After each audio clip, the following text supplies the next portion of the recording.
I'm going to say something that's a little taboo for a conference like this, but I am pro-choice.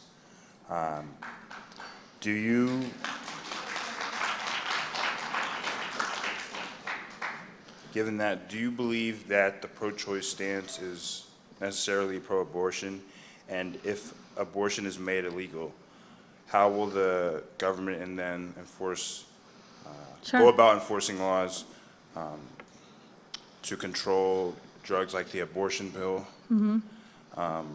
simply due to the demand of, high abortion demand post Roe v. Wade? Sure. Well, thank you for having the courage to say that. Okay. I have a question for you, though. Can you be pro-choice on slavery? I don't think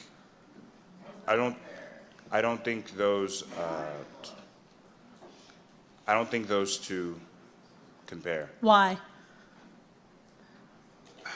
Why is it different?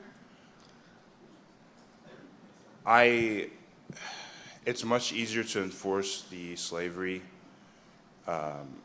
solution that they. But slavery still exists. We have the 13th Amendment today, but slavery still exists within our country today. Human trafficking happens every day. What I'm saying is the fetus, the baby is inside. I disapprove of abortion completely. However, I don't believe that government is the solution to this problem simply because the high demand after Roe v. Sure, Wade. and I'll be happy. There have been illegal abortions before Roe v. Wade. And there'll be illegal abortions after it's illegal. That happened at a much lower level because the culture was different. If you got a girl pregnant, you were expected to marry her.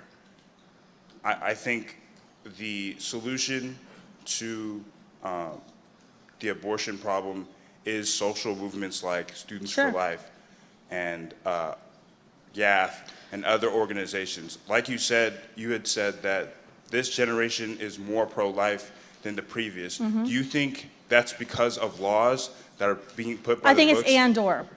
So there's a lot here, and I'm actually really glad you asked this question, because I'm probably not going to get to the other questions, because I've got a lot to unpack. It's and/or. Culture changes laws, and laws change culture. I don't actually believe you can be pro-choice on abortion, because if you know abortion is the taking of an innocent human life, that's always wrong. And you can't ever say, well, it's okay for you to kill babies, but it's not okay for me. It's the very same, and it's the very same as slavery. When people say, you can't say that. Why? Because we all recognize that an African American, that someone's skin color who might be different than mine, is still a unique, whole, living person deserving of rights. Right? You can't be pro-choice on slavery. Enslaving another human being is always wrong. Just like how killing another innocent human being is always wrong. And we can go through atrocity after atrocity after atrocity in our world history, and I can point to you to people and say, was it okay to be pro-choice on the Holocaust? No. It was always wrong, and it's the same thing for abortion. The challenge is, we hear this a lot amongst conservatives of, well, I'm pro-choice. I would challenge that you don't really know, sir, what abortion really is, and you don't fully understand what happens inside of those abortion facility doors. Now, talking about illegal abortion, I'm getting there. Talking about illegal abortion. So we get this question all the time in the pro-life movement. Where do we focus our time? Is it changing minds or changing laws? I think it's both, because I do think laws shape opinion. Sadly, a lot of people derive their morality from legality, which in the history of the United States, that's not always a good decision, but that's what happens.